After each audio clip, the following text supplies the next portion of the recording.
One of the things when you talk about, the saying no, while I understand, and I am sure I speak for many when I say this, to say no, okay, I do want to say no, but how do I say it without the emotion?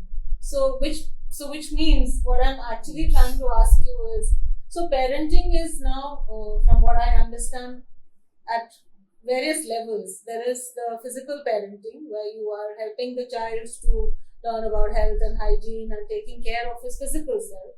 And then there is the part where you're talking about the education, the school, the studies, and to differentiate between knowledge and information, like Amita ji Yes. said, and the wisdom.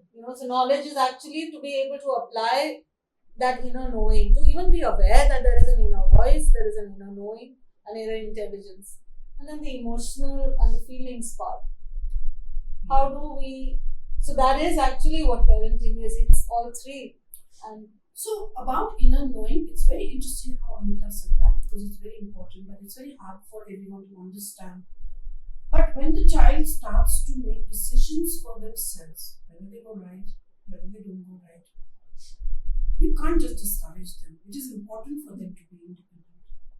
And when they are attempting those decisions, there's a very big possibility that some will go right, some will not go right. While you do feel angry that some things are not going right, and the first thing you want to do is control. It is very important not to want to control and remember that here you are grooming a human and not just a possession or an object. So you don't own your children. They come to you. You are actually their caretakers. You are in the body their caretakers. And they come to you and they are looking up at you.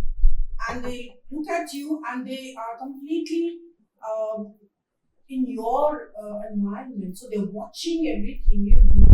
So if you have a habit and if your child does the same thing, you cannot say no. You cannot say no. So you have to monitor what you are doing so that the child will also adopt the same. So you can't say, I can do this, but my child cannot do this. So first thing, be very clear. You have to be the inspiration or the person that you want your child to come up to be like.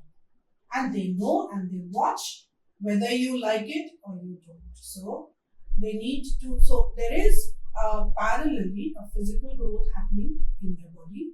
There is an emotional growth happening in their observation, in their mind. There is a deeper growth happening, which is the heart level, which is what is there in their mind. And there is an overall development, and they're shaping into this human being. It is very, very multi-dimensional. And to just say, you got to do this, you got to do this, you got to do this, there has to be a more balanced approach to the entire parenting game, I would say, or opportunity, or whatever it is that you might want to call it. It is actually priceless. You are actually shaping a human being for tomorrow. And so studies, one way or the other, everyone is able to find their way out because they have a something, everything else, everyone has a plan. So suppose, but emotionally, if the child is not balanced, it's going to affect him in everything that he does. So his inner state, his stability within is the most important. And if he's balanced within, his future will be balanced because he will be able to take the right choices for himself. He'll be able to find his centering in crucial moments. He won't always need to run to you. And so it is important that his understanding and wisdom is nurtured while his intelligence is also taken care of through school. So, while so much focus goes into the school, parenting is far more important, I feel. School is only that much, and it is so much knowledge and information together. But to be a good human being, it is all about parenting. Because you're with the child 24/7. Whether you're at work or whether you are somewhere else, If the child and you are connected, and he will look at you, he will reach out to you, and he will only want you to be there for anything and everything that he may want to ask.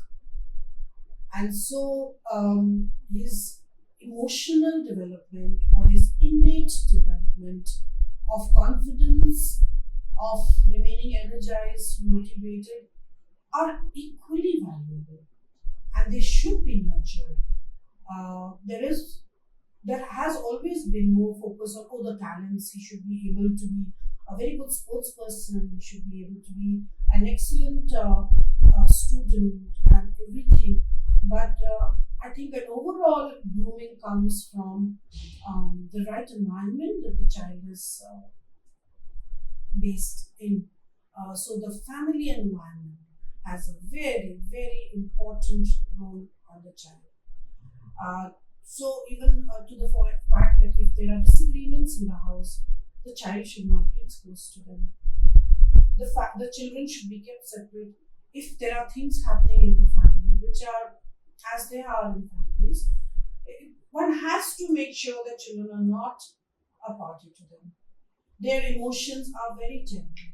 They cannot choose between one parent and the other parent, or a grandparent, or a caretaker, and they should not be subjected to that.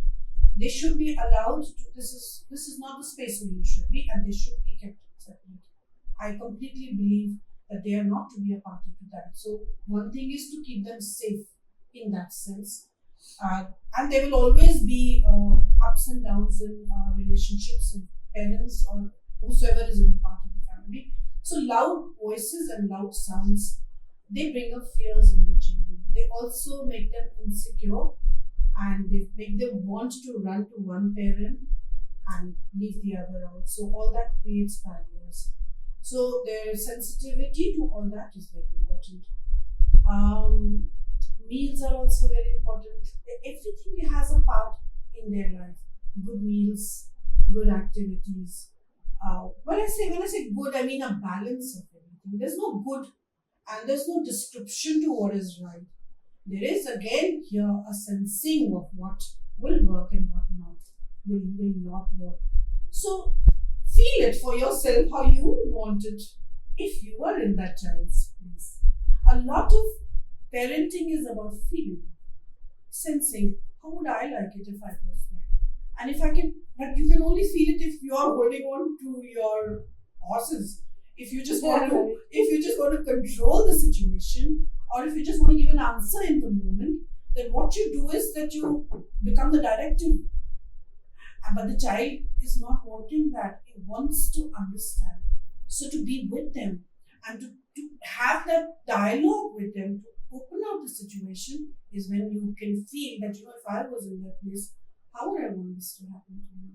And I think that is one of the really important things, that you put yourself in their place and then see how it moves out, because you will not want to say so many things that otherwise, as a parent, only I have to say this, so I'm going to say it to you.